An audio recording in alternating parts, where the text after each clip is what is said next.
attitude of Islam to history. And in fact, what we find, the basic attitude is that all history is in fact an Islamic history. That means that all the major figures of history basically are Muslims, from Adam down to our own time.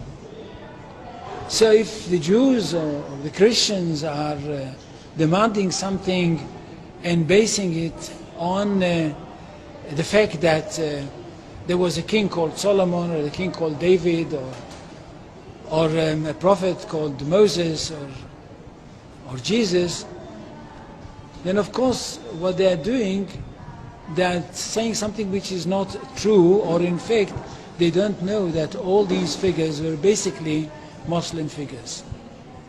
They were, in fact, since the creation of the world there is only one religion, and this is the religion of Islam.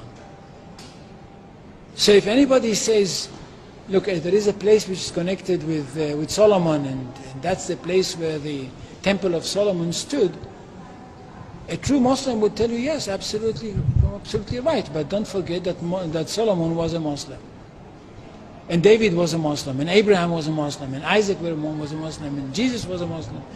This is what I mean by the Islamization of history.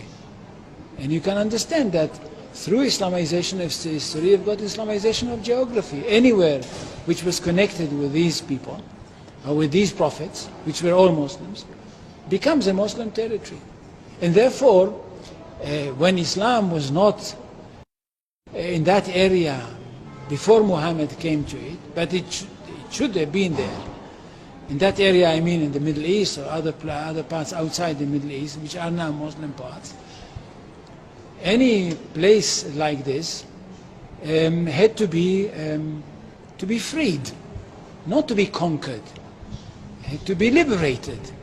So Islam appeared in history in the time of Muhammad, or reappeared in history from their point of view, reappeared in history as a liberator.